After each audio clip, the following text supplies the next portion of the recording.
Okay, I think we're live. Can we just check?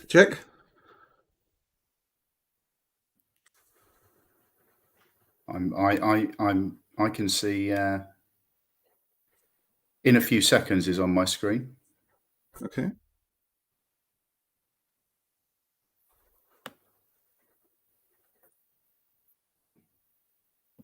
Okay, I think we're live here. Yep, that's it. Right, good evening, everybody. Thank you very much for joining us this evening for the Anytime, Anywhere Learning question and answer session with myself. My name is Jack Tavassley Marsh, Vice Principal at Farnham Heath End School, and with me is Chris Bate, who is the Head of Digital Learning at Farnham Heath End School as well. Hopefully this evening's short session on the Anytime, Anywhere Learning programme will give you as parents and students an understanding of what the vision is around Chromebooks, why we are launching the Anytime, Anywhere Learning programme at Farnham Heath End School, and I think hopefully it will give you an understanding as well as to sort of all of the logistical information that we need to get out to parents.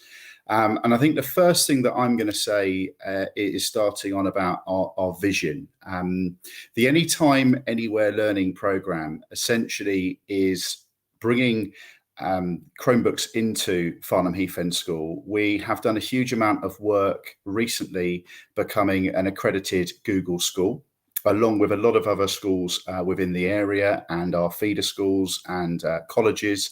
There has been a huge movement towards becoming Google schools because of the improvements and certainly the enhancements that Google have been making to their online learning platform called Google Workspace, which has launched within the last 2 weeks.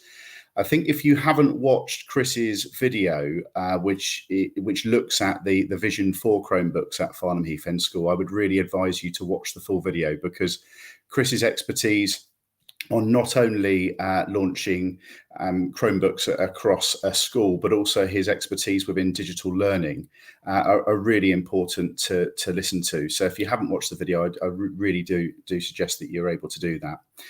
I'm going to answer some of the sort of the questions that have come through from the Google form and through the email that was on the letter that was sent out on Friday. We've had over 75 responses to the Google form, so we were really impressed with the questions that were coming through, and some of them have allowed us over the last couple of days to take a step back and think about things in more depth, so that we've got some clarity for you, hopefully, after this evening's session. I think it's important, quite a few people mentioned about how long this has been in the planning stage. Planning wise, we have been looking at moving towards a one-to-one device, and specifically Chromebooks at Farnham Heath End School, roughly since the start of September, after seeing the benefits of the one-to-one devices throughout the lockdown and the remote learning period, and also seeing the enhancements that Google have made for educational purposes through Google Workspace and the educational software that can be used within lessons. So it's not something that has been being planned for a very long period of time. And I think quite a few parents have mentioned around consultation. And we were really going for a January launch for the program, and there was consultation that was going to be built in for the autumn term. We were going to trial the Chromebooks with a specific Year 8 group. So there was a sort of a planned approach to it, but unfortunately, with the way things are going with the current pandemic that we're in and the tiered system, and the fact that we've seen it even at Farnham Heath End School and as well as other local schools, we've seen the necessity, unfortunately, for students to have to self-isolate due to COVID-19. We've brought forward the programme by about 2.5 months, which is perhaps why when reading the letter, certainly one of the things that came back through from the Google form was around the payment structure, and specifically the asking for the £295 within essentially one pay packet, which is obviously the November pay packet.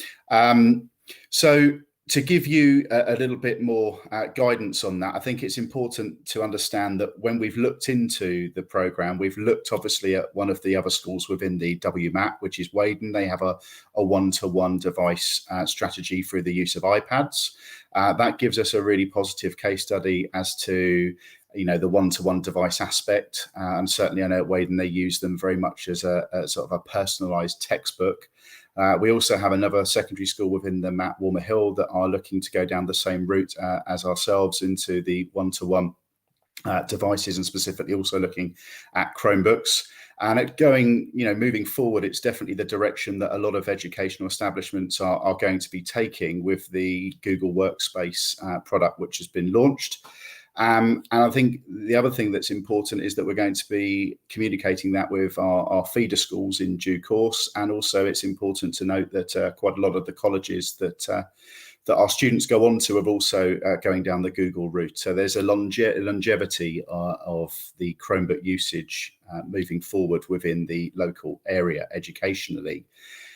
What I would like to do is ask you to use the chat function to ask any questions that you have as we go through the presentation. Both myself and Chris are going to cover the areas that most questions have covered through the Google form and the email that have come back in. But obviously we might not cover absolutely every question in our response. If there's something which is really individual to a specific situation, we would still please ask that the email address is used, which is chromebooks@fhes.org.uk. So any requests that you have, if they can come through to the Anytime Anywhere Learning team via that email address, that would be fantastic. We understand obviously that the timing, because we've brought the launch forward, isn't ideal. I don't think there would be any ideal time to launch this program in a pandemic, and we do understand that financially, certainly it's going to put a little bit of a strain for some families. And we've listened to the feedback that's come through from the Google form, and certainly through the emails. And one of the questions, as I mentioned earlier, was around payment. So I think it's important for us to let you know that this year is kind of what we call a soft launch. It's our launch year. What we'd be looking realistically for is 100% of students having access to a Google Chromebook by September 2021. And this year is the soft launch. So if we look at the total price that we've put out there for the Asus C214 model, the model's coming in at 295. That is there's a basic cost of the device, which is 260, and then there's the enrollment and the licensing fees that we have to put on top of that Chromebook, which takes the cost up to 295. It's really important to mention that as a school, FHES isn't making a penny out of any of these transactions. And I know that Chris will talk later on about the fact that if you can find a similar model of Chromebook out there, then please do so. That's cheaper, and please tell everyone, because what we're looking for is students to have Chromebooks. We're not in the process of looking for you to specifically get the Chromebooks through us. If you can find a better deal elsewhere, then please feel free to do so. What I am going to say on the payment front is that the first payment was a £175 initial deposit, and that gets the order placed for the Chromebook. So once the 175 deposit comes in, there is an order that then gets placed. And then on receipt of the £120, that's when the Chromebook will be handed out to the student. So at the moment, on the initial letter, you had two dates in there of the 1st of November for the original payment, and the 15th of November, I think it was, for the £120 second deposit. What we're saying tonight, and to go back and have a look at some of the feedback that we've had that's come in from parents, is that the 175, please make that payment when you can. It doesn't have to be by the 1st of November. It's an open window for the entire academic year. So if it's not suitable in the next month or so, but it may be suitable in March or April time, for example, then you're more than welcome to delay the purchase until that point. And then the 120 payment, obviously, when that comes in, that will then obviously allow us to hand the Chromebook out. The only thing that I need to sort of make a point there is obviously the market forces that come into play is that the 295 cost is the cost that we've been able to get it at the moment, which is an exclusive of VAT cost. That, because of market forces, that price might rise ever so slightly. So, for example, the overall cost of the Chromebook has risen by about £6.50 since mid-September through our suppliers. We're not expecting the payment to go hugely in excess of the 295, but we are limited by market forces. But I need to make the point that whilst the letter sort of said, right, initial deposits in by the 1st of November, secondary deposit in by the 15th of November. I think what didn't come across is actually that there's a window that you can, you're more than welcome to use the whole academic year as to purchase one. The other questions that have come through, there were some questions that came through regarding students that actually have an educational health and care plan and additional learning needs. If your child actually does have an educational health and care plan, what we would like you to do is contact our Senko, Zara Wright, who you'll know very well, regarding whether they continue to use what they're currently using or whether we go to loaning them a Chromebook. But that will be through the school because of the EHCP that the child has. Another question that came through was around whether you're free to purchase Chromebooks for students or your children. If I do call them students tonight, I do apologise. It's very difficult sometimes to get out of the habit of calling them students within school. But if you do have a child in another year group, so year 9, year 10 and year 11, and you would like to purchase a Chromebook for them earlier than the launch time in spring, then you're absolutely fine to do so ahead of the launch to Key Stage 4 in February time. In terms of a cheaper device online, I'm going to hand over to Chris just to give us your sort of knowledge about what else is out there. Yeah, so essentially Chromebooks run on Chrome OS, just like a Windows laptop runs on Windows. And most manufacturers sell Chromebooks, so Dell, Asus, Acer, I think Samsung used to, I'm not sure if they do anymore, Lenovo. So there's an open market. All Chromebooks are quite equal with each other if you buy like a recent one. So what actually happens is Google makes a specification, so says to the manufacturers, if you want to make a Chromebook, it's got to have this inside it. It's got to last 10 hours minimum battery. And it's got to have updates for the next 5 years. So if we buy one from Asus or Lenovo, they should be fairly equal in terms of internal specification. If you do want to buy one outside of Farnham Heath End, absolutely welcome to. There's always good deals online, especially coming up to like Black Friday and the sort of like Christmas sales as well. What we suggest is just make sure it's got at least 4 gigs of RAM. I think they all now can only have 4 gigs of RAM.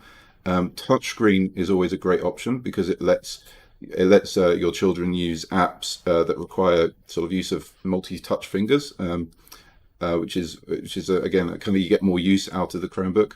The model that we selected, the Asus, is specifically designed for schools because it's kind of ruggedized. So you might find a cheaper device on the internet. And I think that I had a look earlier, and you can get some good ones for about £200 currently. The only issue there is just make sure that you're aware that it's probably not as rugged as the one that we've selected. So it's completely your choice, and they all are quite equal. You can go with like a second-hand one as well. There's that option, and there's some good deals out there. What I would suggest is just make sure that it's no more than 2 or 3 years old. So Google guarantees that Chromebooks will receive 5 years of updates for most models. So if you get a Chromebook that's already 5 years, it might not be able to last the full journey of your child through the school. So to kind of make sure that you get one that's at least 2 or 3 years, 2 or 3 years old. The other issue is battery, of course. I mean, we all know if we buy a mobile phone, that after 5 years the battery, it won't hold the same amount of charge. So again, just kind of keep that into consideration when you're purchasing maybe an older device, that it may not last the full 5 years. If you buy it for your child's in year 7, it might not last until year 11. But there's some good deals to be had out there. And again, just to reiterate what Jack said earlier, we're not here to make a profit. Our sole ambition is to get every student to have a Chromebook by September 2021. So we're not in this to make money. We're not trying to sell you the Chromebook that we've selected. We don't have a big stock of them that we're trying to sell. It's really about just getting your kids access to those learning resources and that kind of to have the platform ready in the classroom, so we can move our teaching forward with using devices. And on that, Chris, why get a Chromebook if a family has already got another device, such as a MacBook or something similar, a laptop perhaps that was purchased during the lockdown period? Why get a Chromebook? What are the benefits to using Chromebooks? Yep. So some benefits are to do with safeguarding and how we as a school have to have the devices to keep sort of everyone safe, not just the child that brings in the device, but also everyone else on the network. So some reasons that we require Chromebooks are for that. So for example, Chromebooks can't get viruses in the same way that a Windows laptop can. We can lock down nearly every aspect of the Chromebook, so we can restrict services like VPNs and torrents and all that kind of stuff from running on Chromebooks. Also, sometimes devices that you buy outside, outside of Chromebooks, like Windows devices or Macs, can be quite expensive. So I think you could easily spend £1,000 on a Windows computer or a MacBook, and if that gets dropped inside the school, it's going to be a very different situation than a £200 or £300 Chromebook. It also just ensures that we can have a kind of shared platform for learning. So whilst Google Workspace, so Google Drive and Google Classroom is accessible through most devices, the apps kind of only run on Android. So if you've got a Windows or a Mac laptop, that might not be able to access the apps that the teacher is kind of preparing lessons for and extension work for. So it's really a challenge for us to make sure that when a teacher is designing their kind of doing lesson design and designing their learning, that they can kind of be assured and guaranteed that the students will be able to access it. Because if they have maybe they have 10 kids on Windows devices, 3 kids on Macs, and the rest on Chromebooks, it can be very challenging for the teacher to manage that. Also, we tend to find with Windows devices, particularly like Windows laptops, that the battery just doesn't last the same amount of time. So you would end up perhaps getting to lesson 6 in the day, lesson 5 or lesson 6, and we don't have access to charging facilities within the school. So if it's particularly an older Windows laptop, then it might not last the full day. Okay. In terms of, there's a couple of questions actually, funny enough, that have come through from the chat, which cover, I think, where we're going next. But in terms of servicing the Chromebook and insurance, if we could talk about servicing, Chris, to start with, and then we'll go on to insurance.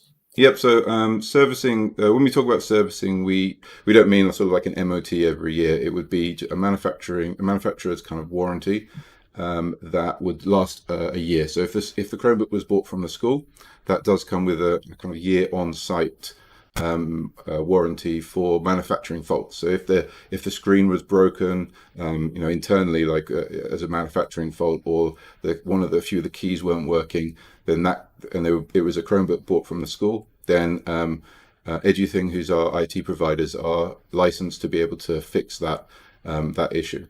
If it's a Chromebook from another vendor, then you'd obviously have to go through that vendor's warranty and service facility.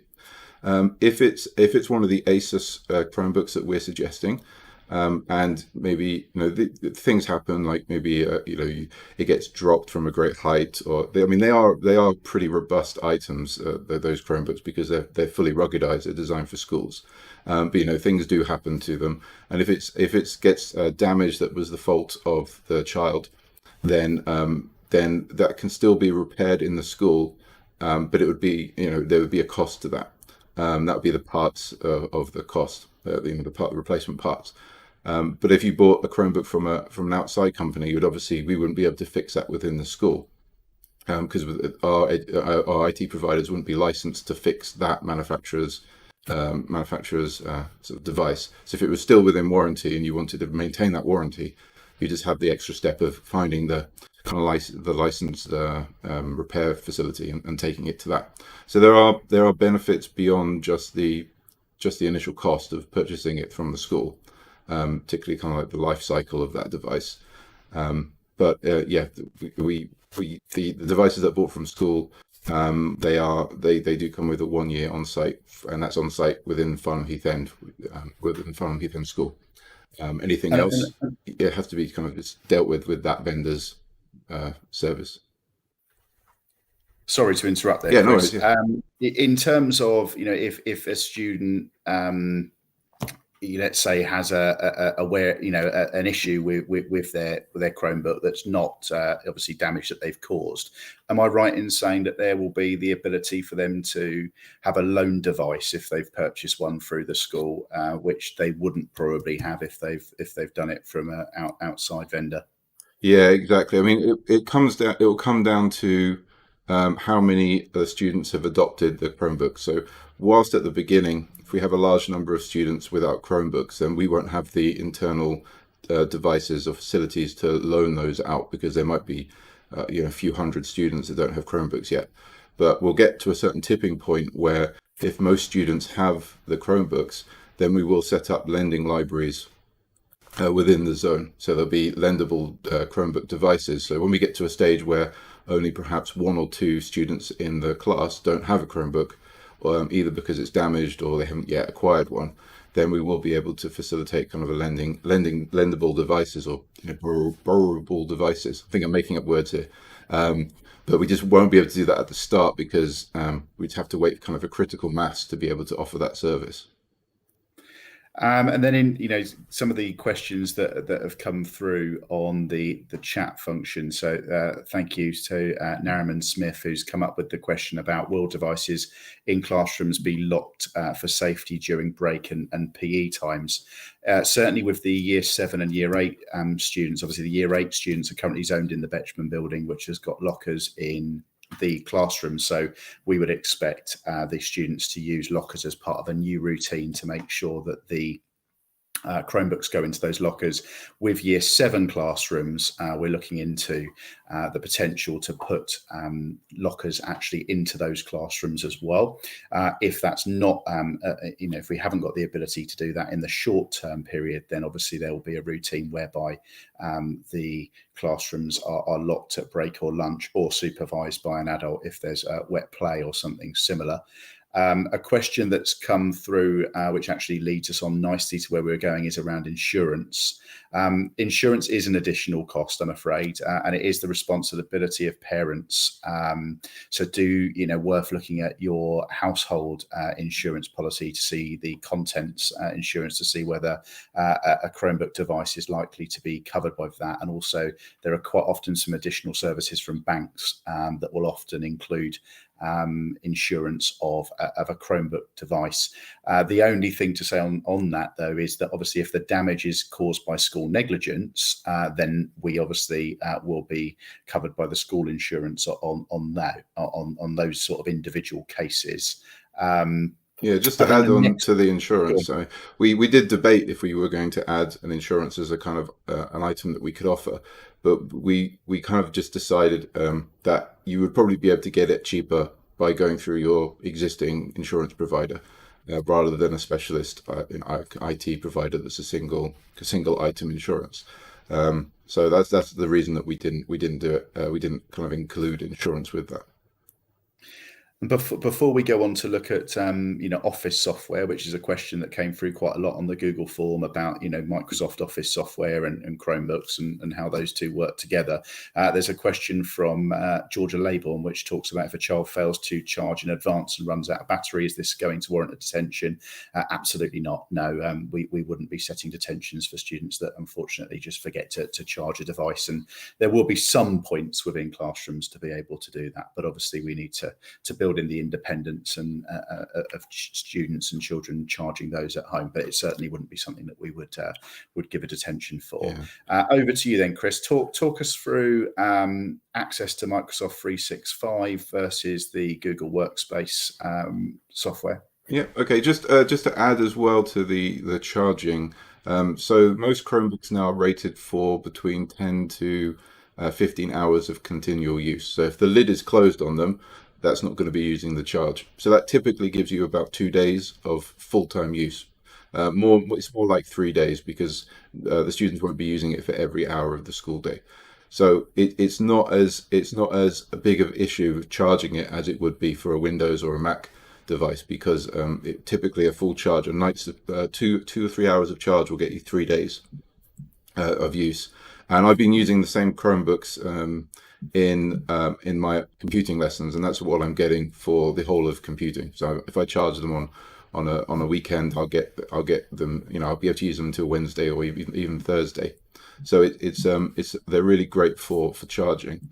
So in terms of Office and the software that we're going to be using.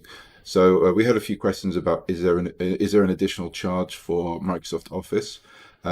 First of all, the devices themselves don't have Microsoft Office installed on them. They would use Microsoft Office that's in the cloud. So I think it's called Microsoft 365, or they're still using Office 365 as the name for that.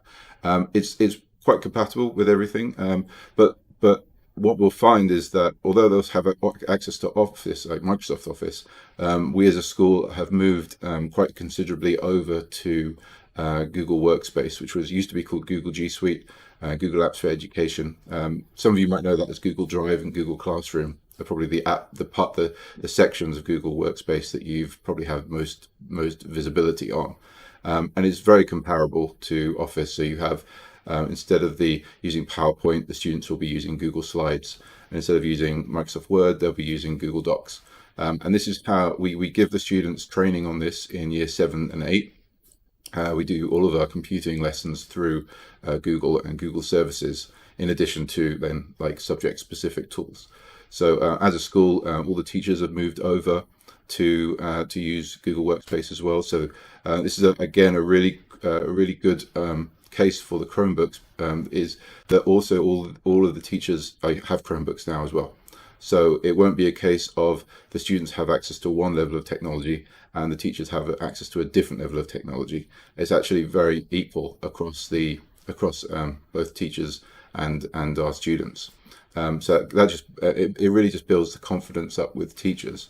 And when we were looking at case studies of schools and American districts, particularly, that have implemented sort of one-to-one devices, a lot of those programs didn't achieve what the schools and the districts wanted them to achieve, because they had children on Chromebooks and teachers on Windows devices, and they just didn't have that compatibility between learning.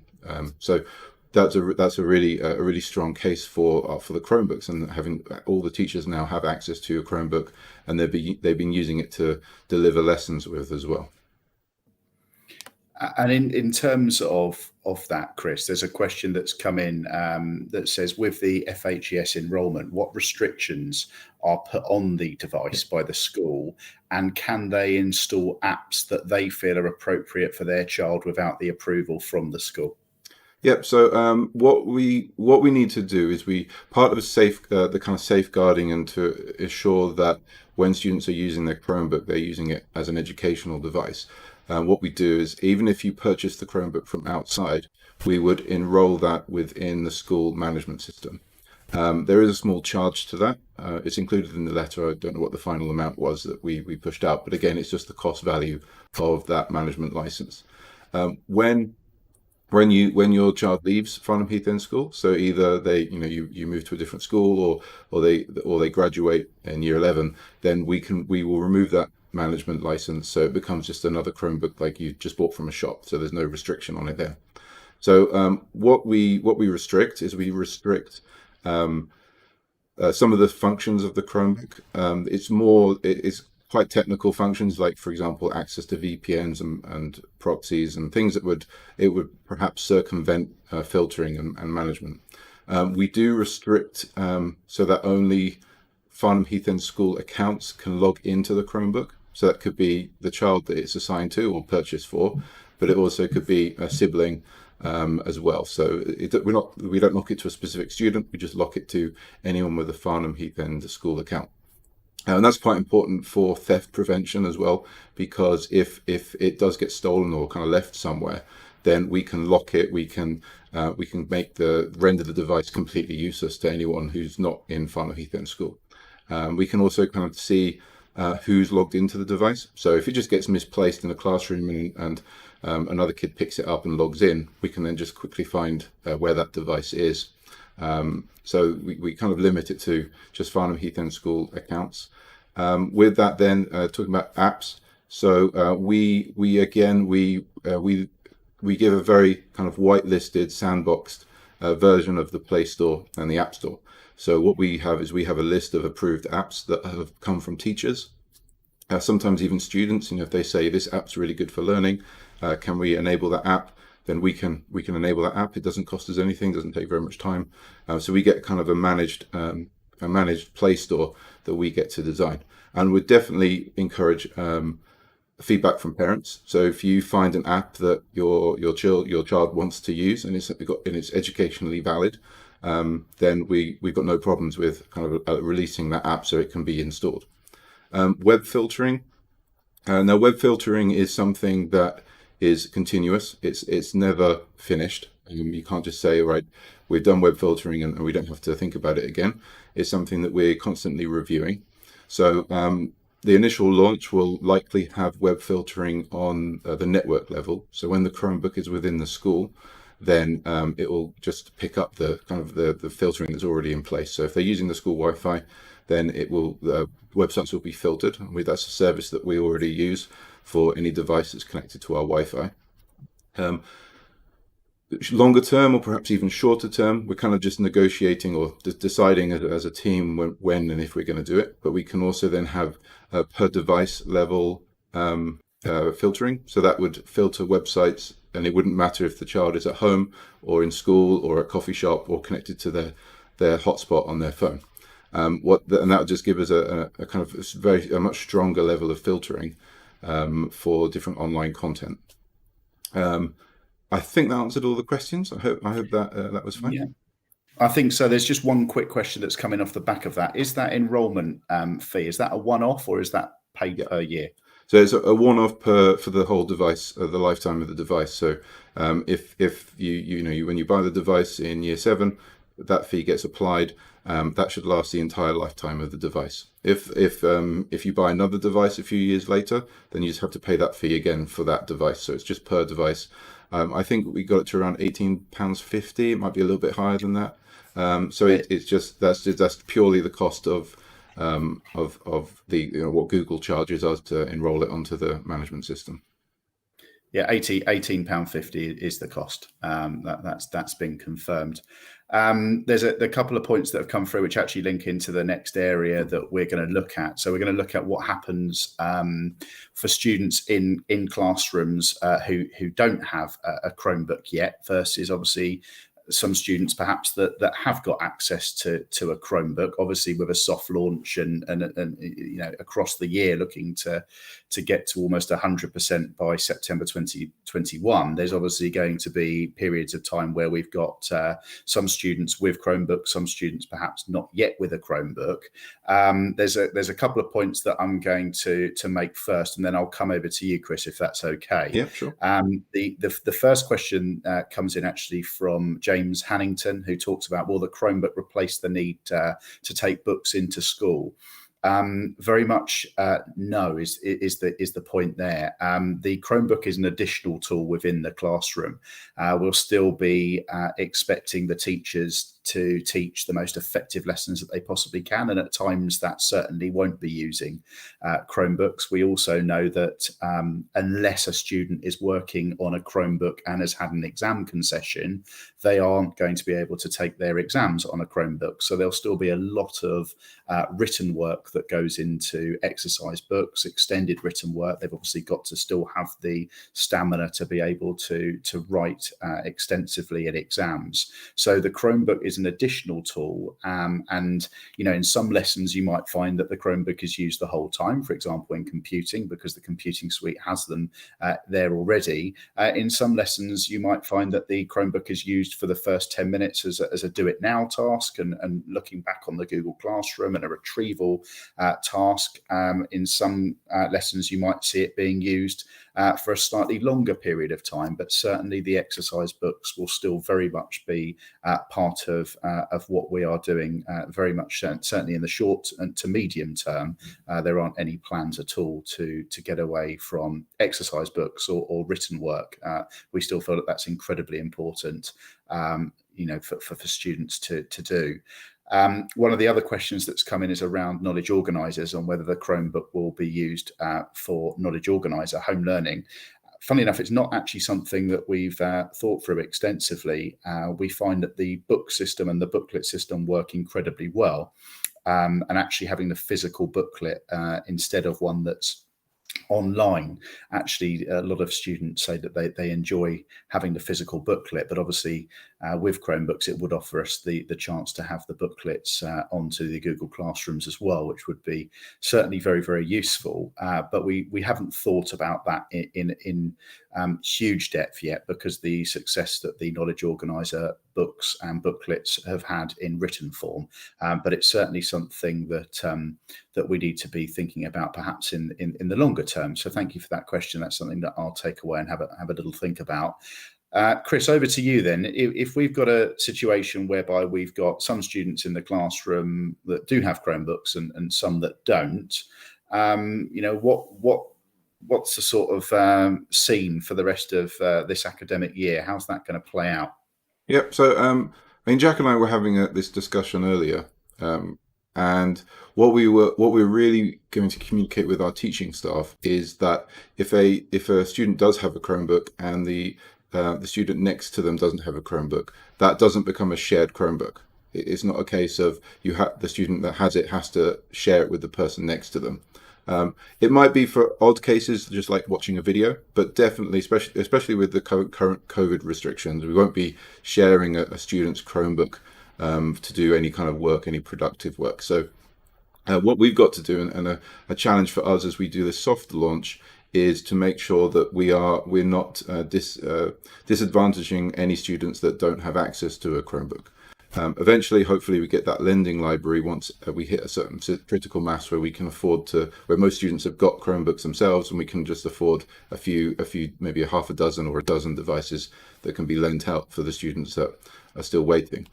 What it looks like is, first of all, I just also going back to adding something on for the textbooks. Now, it's interesting that both Pearson and Hodder now, which are the two big textbook providers, have basically said that they're not going to produce new versions of printed books every year like they previously did. So their online resources are going to be updated continuously, but their printed work is going to become less frequently published. So what we'll be looking to do is, whilst we're not going, the textbook won't be removed in any way. What it might be is the students will have access to the paper version and also the online digital version. So it'll be the same content, but it will just be accessible in a slightly different way. Looking perhaps, again, like we're not talking short term or medium term, we're perhaps looking at September 2022 to replace, just only give access to the online textbooks once we got to a situation where all the students can access them. What we definitely won't be doing, and I don't think even allowed to do, is block students from accessing any kind of content because they don't have access to a device. So that's something we won't be able to do. We wouldn't want to do either. So yeah, what it will look like. Uh, I mean, when a student has access to a Chromebook, even this year, what it'll be able to do for the student is really to allow them to also self-pace. So if you imagine you've got a class of 28 students, which is kind of typical of Farnham Heath End School, they very much have to go at the same pace as the teacher, because the teacher puts an activity on the board, and all the students have to do that activity. And it takes a very, very skilled teacher to have students working at different activities at the same time.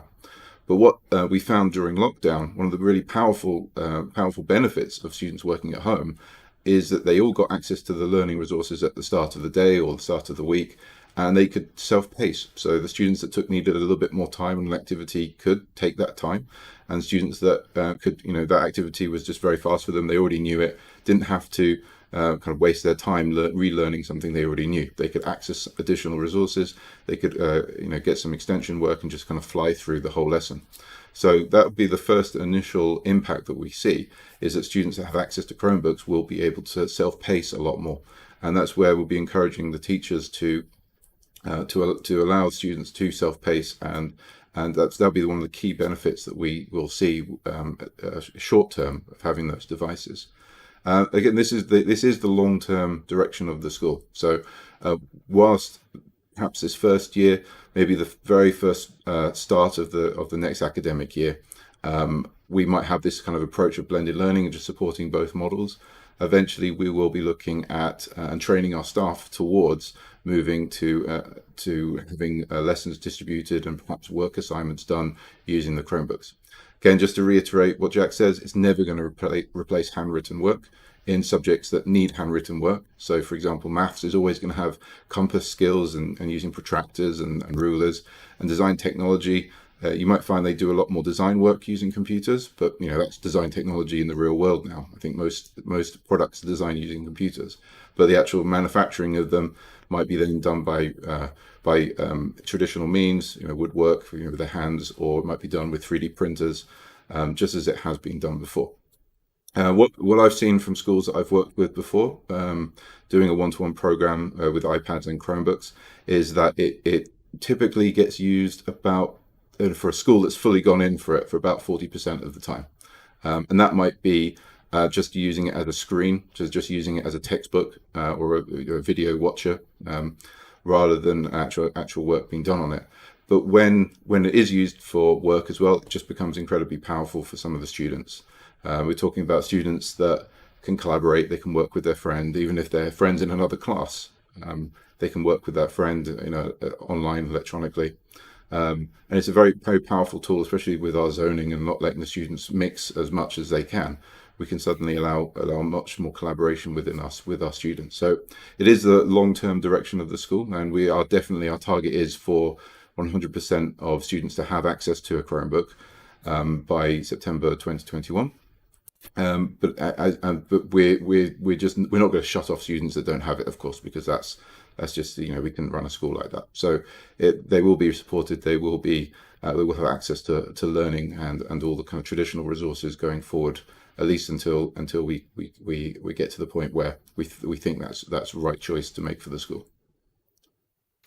Thanks, Chris. We're going to sort of plough on into some of the questions now that have come through.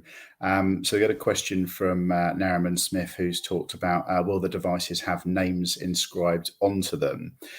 They won't have names inscribed onto them. They will come with a personalised sticker with the child's name on it. But because the Chromebook is owned by the student, essentially they can do what they want in terms of making sure that the device is obviously theirs. They could, for example, buy a Chromebook case that's suitable.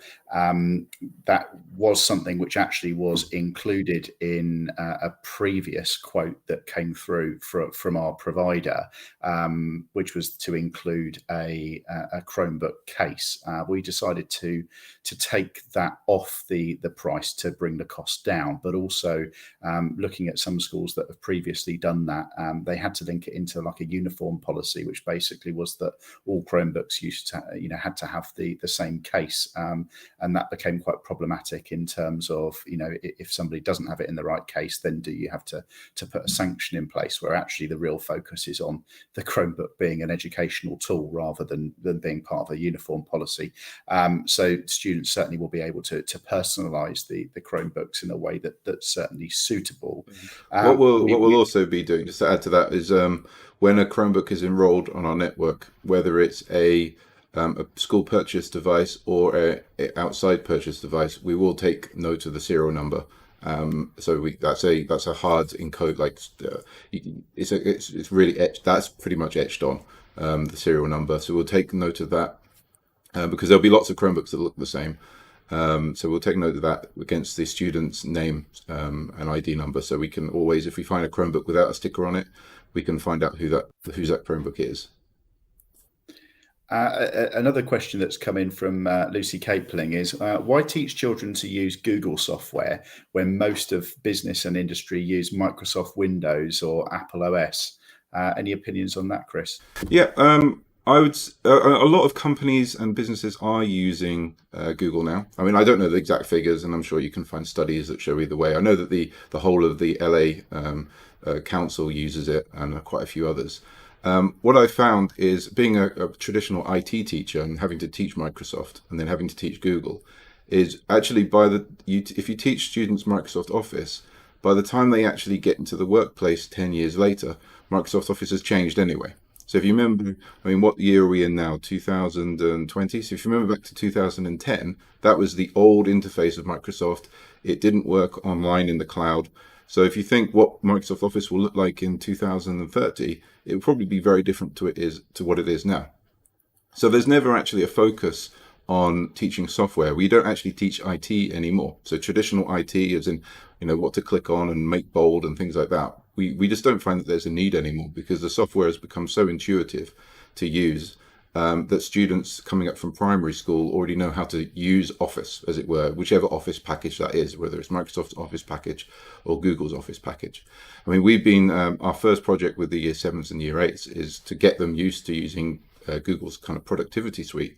And seeing them use Google Slides, which is Google's version of PowerPoint, I don't have to teach them at all anything. They just know how to use it because they've used Microsoft before.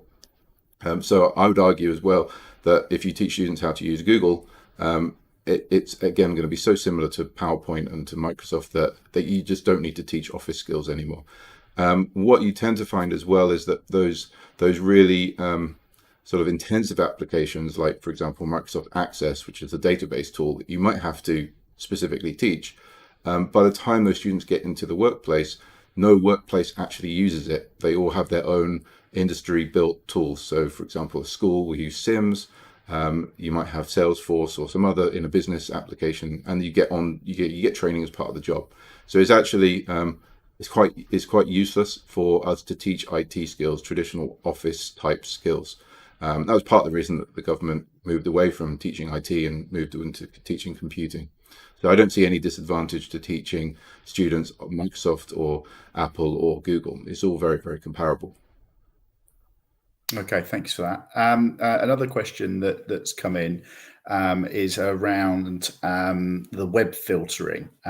So the question is, does that mean, as of now, if the child uses the Chromebook at home, there is no web filtering?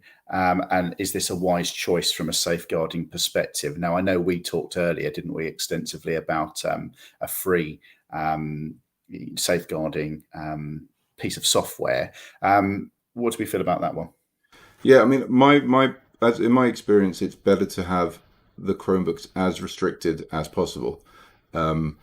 We are talking about an age group that's very varied. You're talking about 11-year-olds that might not have a device yet, up to 16-year-olds who are very versed in the contents of the internet, let's just say. And we have to deal with that spectrum of sort of access and exploration, whether it be positive or negative. What we have right now in place is, first of all, any kind of web filtering is never going to be 100%. And we as a school will always, we're going to do our best while the device is in our network. But when that device gets home, then obviously there's parental responsibility and the kind of access that students have. Now, we as a school will do as much as we can to support and educate students in making choices as to what they can access. But always it comes back down to adults making, informing children and educating children, and then children making the best choices for themselves as to what they kind of access. Web filtering then kind of helps us, perhaps, but it's never the silver bullet that will fix everything.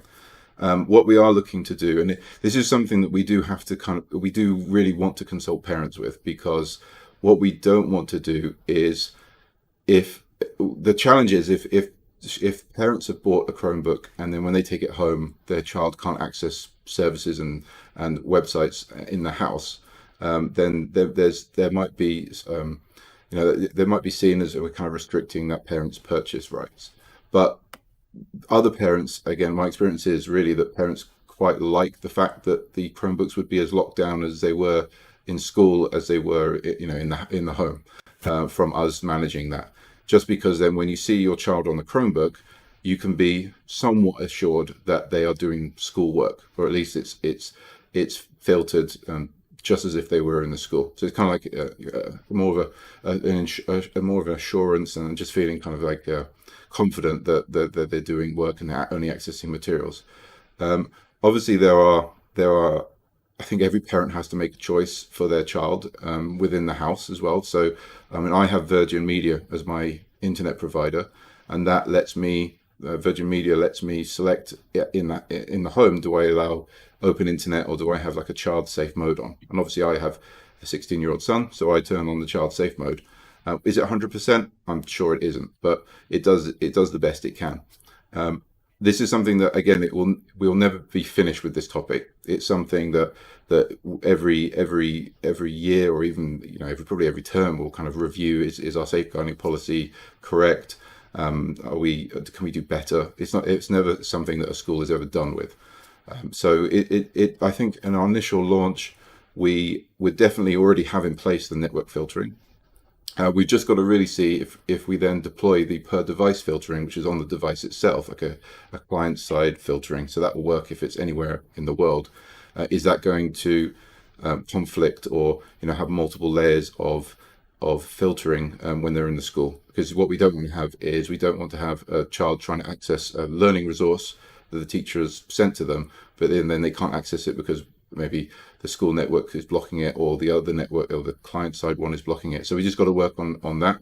But it's really, if we get the most parents saying yes, please filter it, then we'll filter it. We've got no, we actually, that would be my suggestion to do.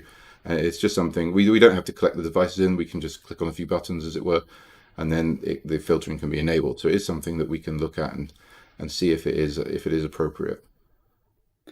Okay, two more questions before we will call it an evening at about 7:30. There's one that's come in around the cost. I mentioned earlier on that the device cost was $260, and then obviously if you add in the Chrome management license of $1850, that comes to $278.50, and therefore where did the $295 come from?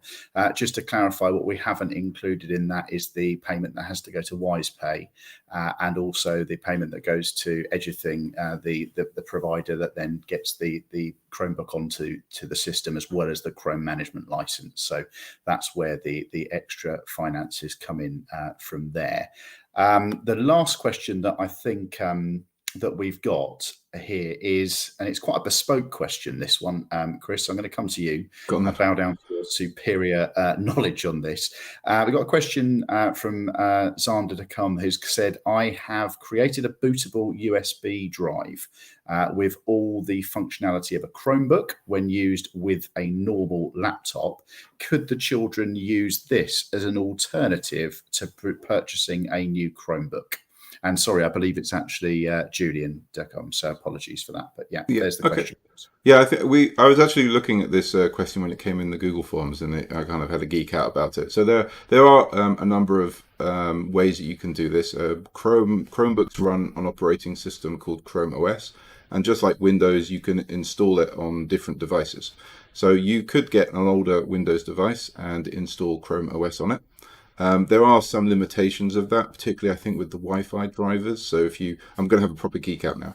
So if you buy, I think it's a Broadcom or something like that, there's one Wi-Fi adapter that doesn't particularly work with it because there aren't Linux drivers, which is what Chrome OS is based on. But that can be got around. But what I think, if anybody wants to experiment with that, I think Cloud Ready is the provider that can provide that as a solution, and you can do it yourself as well. But if you go to the cloud, if you type in Cloud Ready on Google, you can make a USB drive that you can turn your desktop or your Windows or your Mac PC laptop into a Chromebook. It doesn't come with the Google tools, because I think what Google do, just like with their Android system, is they release it for free, or they release it at a very reduced rate, and then if it's an official provider like Dell, they've got to pay a certain amount to get the Google services. So that would be, for example, the Play Store, the Google Play Store, which is where the Android apps would come along from.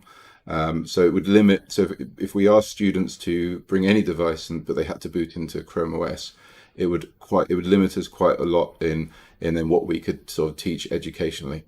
Plus, they would then be using a Windows device or another device. So most parents might still have to go and purchase a device. You might find that the Windows device isn't designed for that school environment. So you might have a very big, chunky Windows laptop or an expensive laptop, or the battery wouldn't last for 10 or 15 hours like the Chromebooks do. What we can't ever do is we can't ever have like IT issues in an English classroom. So if the English teacher is going to be using Chromebooks, you can't have, my charge it's not charged, or I can't access this. We can't make teachers into IT technicians. So any solution that is kind of like bespoke would come along with a lot of maintenance and support baggage that then would have to come out of, it would have to maybe employ more IT technicians and things like that. So it's a really good solution for like a device at home, and if you as a person can support that in your house, you've got the IT knowledge to fix those problems as they come up, then that's really great.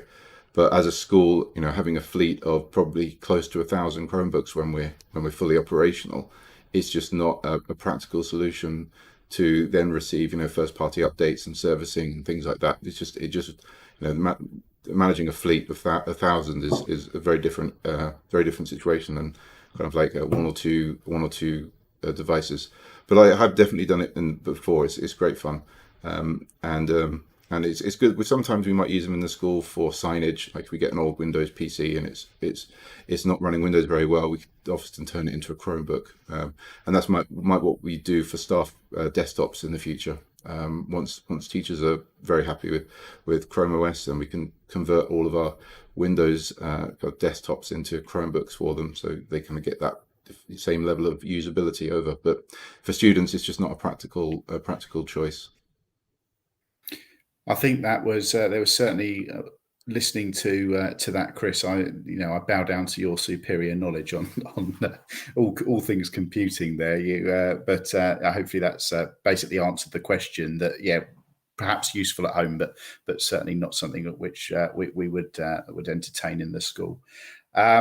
So I think we've sort of come to the end of the evening's Q&A. There was a question that did come in around would Chromebooks be used daily? Yes, we would expect them to be brought in daily as per the rest of the equipment that they bring in, and obviously there was a point earlier on made about the amount that students are currently having to bring in with lunches because of zones and whatnot, but hopefully in the short term, certainly the Chromebook is the lightest probably one-to-one device that's out there in comparison to other laptop models, and all staff are currently carrying them and doing very well with them. So I would probably, the 11-inch Chromebook isn't the largest device and certainly fits in very, very easily to most bags.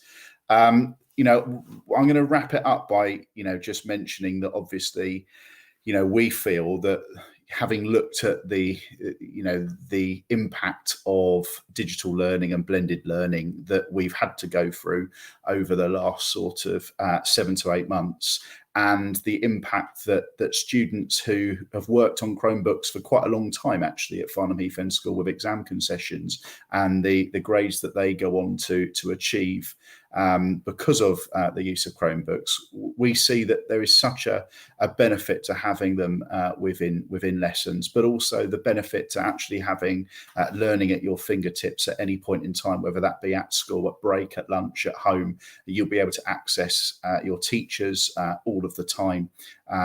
We'll almost have to tell teachers when they can and can't provide feedback, because you are pretty much instantaneously able to get hold of your class teachers for support and guidance and feedback. And the digital world is the way forward. It's the way that education certainly is moving, from what Chris was talking about the publications of textbooks and moving forward that way. It's where we're going to go as a school. We're strongly going down the Google School route, as are the MAT.